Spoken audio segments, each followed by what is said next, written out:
Would you look at that? Bright bluebird skies.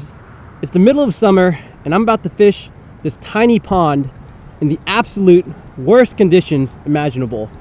Why? Well, if you guys recall, at one point I lost these 4 rods after I fished a tournament with Mike Iaconelli. And if you remember, I posted a message on Instagram saying I lost the rods, and if you happen to find them, please let me know. And most of you, the overwhelming majority of you guys, were very supportive, letting me know that everything was going to be okay and that I would get my rods and reels back. But there are also some haters who said I got what I deserved and that I would never see these rods and reels again.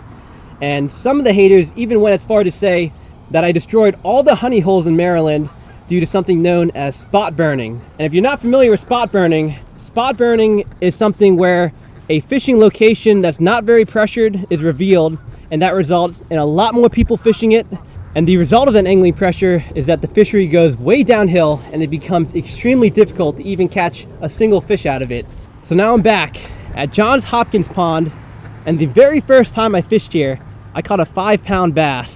And ever since I posted that video, there has been a ton more angling pressure. I've seen up to 6 people fishing around here at the same time. Now it's time to play a little Mythbusters and see what kind of effect spot burning really had on a fishery like this.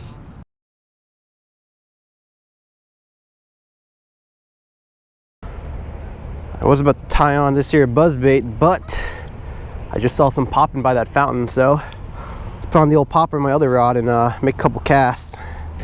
I know that in the summer, all the shad hang out by those fountains, and they're the perfect eating size. So the shad pattern popper right here should do the trick if there are any bass left in this pond.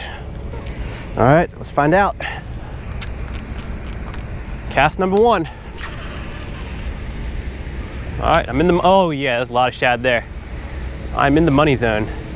I mean, if there's largies here, I will get one. Oh, I just saw a big pop over by that other fountain.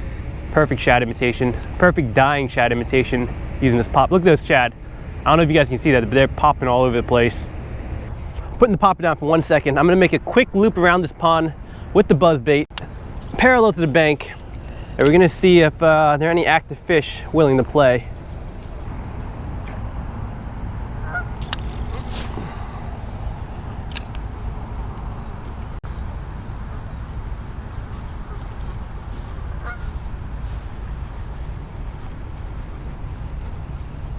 Oh my God!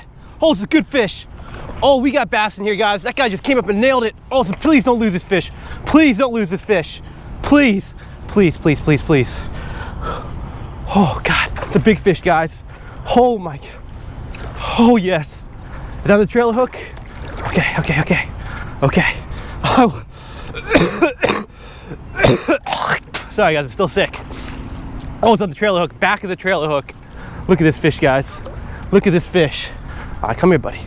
Come here. Come here, calm down. Open your mouth. No, no, no, no, don't move, don't shake. No, no, no. Got you. Woo! Boys, we've got fish. That right there, that's about a 3.5 pounder. Look at that, on the trailer hook. This is exactly why I use a trailer hook on buzzbaits. Exactly why. You know, let's get a weight on this guy. Big mama. I'm gonna say you're about, I'm gonna give you 3 1/4. You're a little bit skinny because it is the middle of summer, but you're nice and long. We'll give you that 3 1/4. All right. Official weight, holy jeez, way bigger than I expected. 3.62.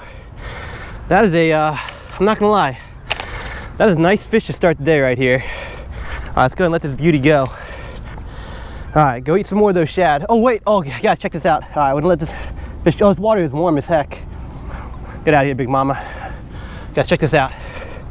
Look what we've got here. So this is one of the, oh, this guy, oh, it's so slimy. Disgusting. So this is one of the shad that are in here. But this is one of the giant ones. These, the bass in here are feeding on the much smaller ones, the 3 to 5 inch ones. So this will give you an idea of what the forage base is like. But there are shad everywhere in this pond. It's actually kind of ridiculous how many shad are in here. Going to rinse off my hands because that fish probably has some nasty bacteria and disease. I don't want to get sick again. I'm going to go ahead and switch to a white buzzbait because I clearly need to be imitating the shad that are in here. And even though black is good for early morning conditions, it's more important to match the hatch, especially when they're keying in on a very specific type of bait. Now, maybe I got lucky. Maybe I caught the only bass in here. So let's not jump to any conclusions until I get a second bite. Although I've only been fishing for about 15 minutes, which is pretty good to catch a 3.5 pounder in the first 15 minutes of fishing a very small, extremely pressured pond, I'd say. And if you guys want to try your luck at the most pressured pond in Maryland, I'd say go for it. But definitely heed the signs around the pond. They all say, don't feed the damn ducks, okay? They're causing enough of a problem as it is. I mean, look at all the feathers in the water. My shoes are already covered in goose crap. It's absolutely disgusting. How's it going? What's going on, Mike? Nothing much. How long you been here? 20 minutes. 20 minutes? Yeah. You come out here a lot? Not lately, man. I've been working. Been working? I heard this pond. Working way too much. Oh yeah? Yeah, people like to come into urgent care with the crazy shit. So no time for care. Well, it's good you got out this morning. It's a nice morning to fish. I already got a 4 pounder, so it's looking good. Yeah? Yep. You just make one loop quick? One loop. Yep, one loop exactly. Oh, there's something jumping right there, actually. Yeah. I suppose you come out and you're just search mode till you find something good to film, or what? I mean, yeah, I usually... You just run camera all the time? Yeah, I just run it all the time, yeah. But early in the morning, of course, I'm gonna cover a lot of water, look for those aggressive fish. Oh yeah. I was about to switch, what was that? What do you got on? A chugger or a popper? I don't know if you've seen this or not. It's a Jackal Binksy. Okay. I've never seen that bait, actually. Let's take a look at this guy. So it's like, I can't even describe it. It's like part popper. Oh, then prop bait. Oh, nice. Nice color too. And then it's got like that spinner blade in the middle. Oh, so, damn. So if you just, what the hell?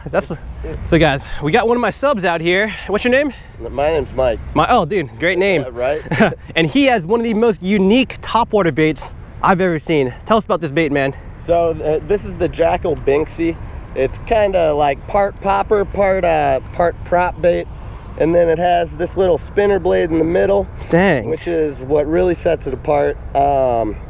If you straight retrieve it, this blade kind of kicks back and gets hit by the prop, makes a little bit of noise doing that. Super good at walking, and the prop is also churning up some bubbles, etc. Fantastic for a topwater bite if they're not hitting anything else, getting good reaction strikes off those finicky bass. So I just made one loop around the pond with the buzzbait. I got one fish on it. Yeah, big ass shad. Yeah, I saw that earlier. So now we're gonna take the popper and I'm gonna go one loop around, slow it down, and see if this more subtle presentation can get him to hit, because the buzzbait is literally the loudest, most obnoxious bait you could ever use.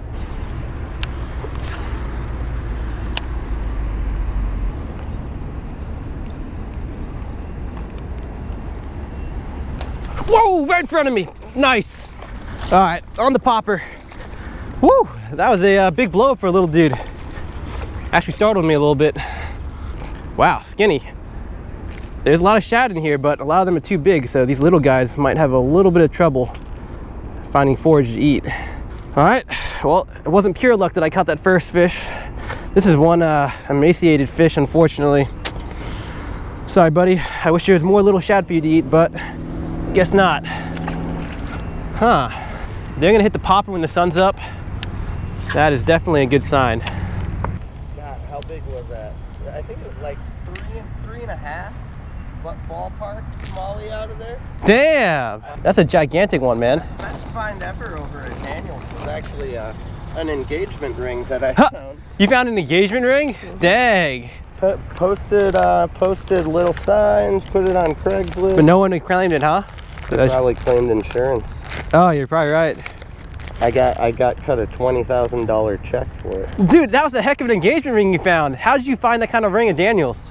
So I like I was saying, I go like early morning and try to get some crawfish, right? And typically no one there, right? This one time I show up and there's like a Beamer 3 Series. That was a good one out of here. Oh hell yeah, that's a great fish out of here.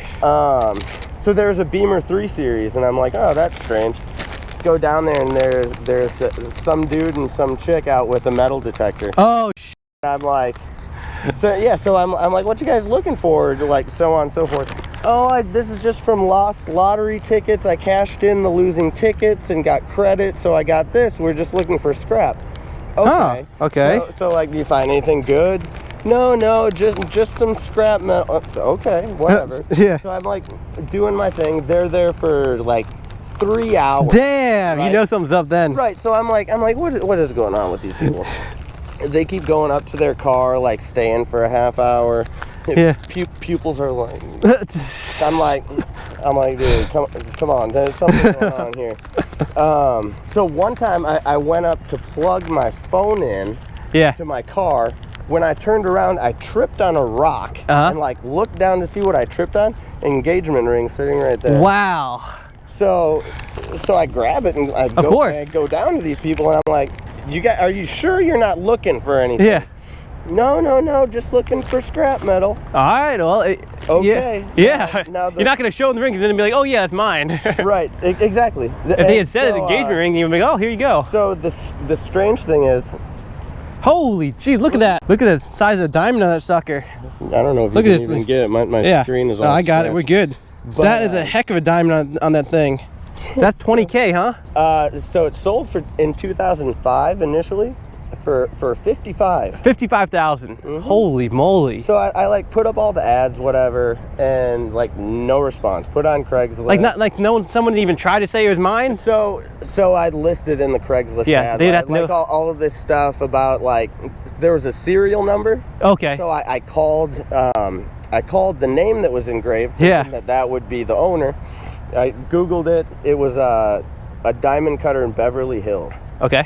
So I called them. I'm like, presumably you have a registry, trying to find the owner, hoping you guys can get me in touch. They gave me the number to the New Jersey retailer who bought it from them.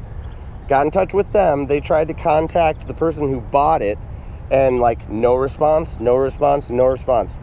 So I emailed them.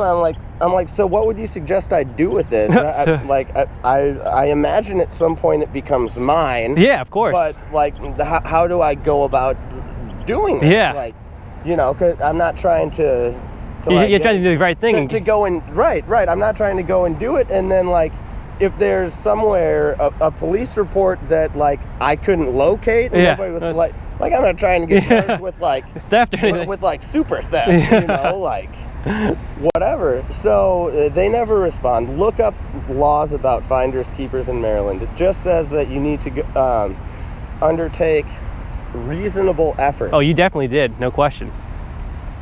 Finally, I was like, I go to the jeweler essentially to be like, hey, I have this on Craigslist. I'm just trying to know what I have, trying to find something that only the owner would know. Yeah.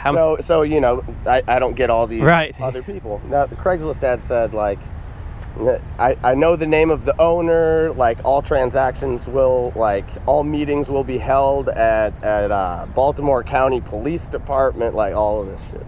True. So nobody would like like you pull a gun out on you or something for the ring. Because I mean, you put that up and people are gonna want it. Exactly. But yeah, so I like went to this dude and I'm like I don't feel comfortable like selling it to you yet. Like it did like the IR test. He verified it was in fact a diamond. It was a 3.02 carat cushion cut center stone. Clarity wasn't fantastic, or no, the color wasn't fantastic. It was J color, S1 clarity. Looked at it under a microscope. Diamond inscription, like the laser engraving on the diamond matched the serial on the ring, so we knew it was original.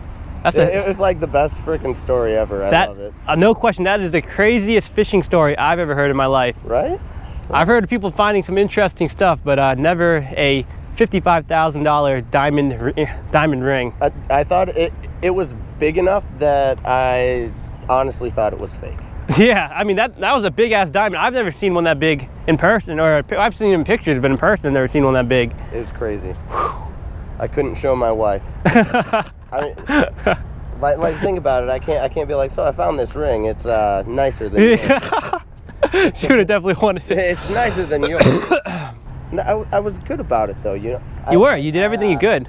I did all that, then I took the 20K took 10 grand, threw it at my high interest student loans. Oh, there, yeah, of course. Got rid of those. Yeah, the student loans will get you. 8% interest and 7%. In wife's mind, this was return to owner. I got an $8,000 reward.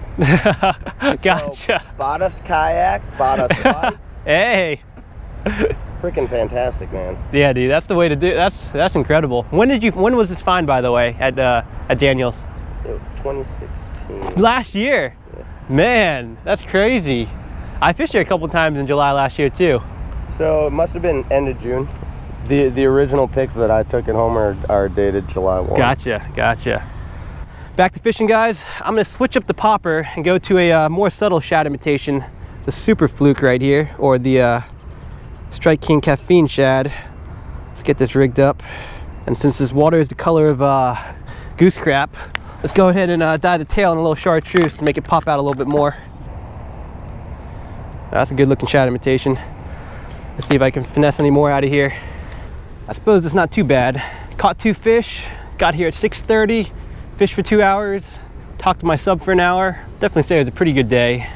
But there's still one more thing that I want to know.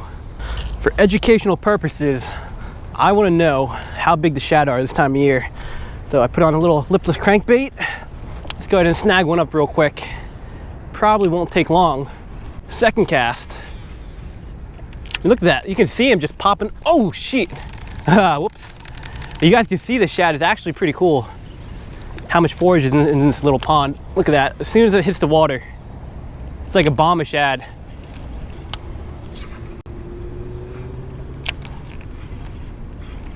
Oh, there we go.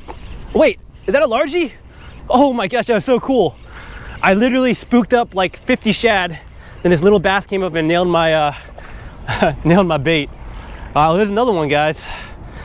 This is not what I'm looking for though. I was trying to snag a shad, and unfortunately this bass got in my way and thought it was an easy meal. Well, if there's bass biting, I might as well switch to a shad colored bait, right? This might be a technique that might actually work. It's actually kind of cool. I was literally just ripping this bait as fast as I could near the top of the water trying to snag a shad. And this guy just nailed it. All right, little buddy, get out of here. All right, well, if that's the case, let's switch to a shad colored lipless crankbait, because if I'm not gonna be able to snag a shad, I might as well catch some bass while I'm at it. All right, let's see, what shall we go with? This one looks good. All right, a little Japanese shad pattern right here. Let's see if we're on to something. Dang, so many of the little shad over here. Ah! Oh, did I get one? I think I might have got one. Oh! Yay, I got one! Here's what's flickering around here. Little gizzard shad. That's basically a perfect imitation of the bait I'm throwing. There he is, guys. That's what all these bass are feeding on in here. Check that out. This right here is a perfect 2-inch bite-sized shad snack for all these bass to just gorge on 24/7. And there are tens of thousands of these little shad dudes roaming around in this pond.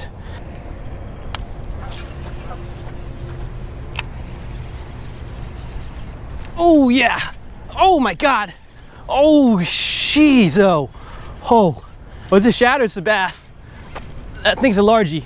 Same technique, guys. Oh wait, it's not even that big. Dude, this guy hit it like a ton of bricks. Oh wait, what is this? That shad? Yeah, it's largie. No, it's dude, what the heck? This guy literally slammed my bait. Well, here you go, guys. Although it is true that a lot more people fish here, it's also true that there's plenty of fish to be caught. And if you throw something that these bass have never seen before, you can get them. I mean, I'm not gonna lie. Fishing unpressured water is easy and fun, but fishing areas that are pressured, they force you to become a better angler. They force you to use techniques that you might not have ever used in the past. So it just helps you evolve, and that's how new lures are made too. When people need to want to try to catch fish that are hard to catch, then they just go invent baits that they think can do it, and if they don't work out, that's all right, but if they do, you've got an awesome new bait.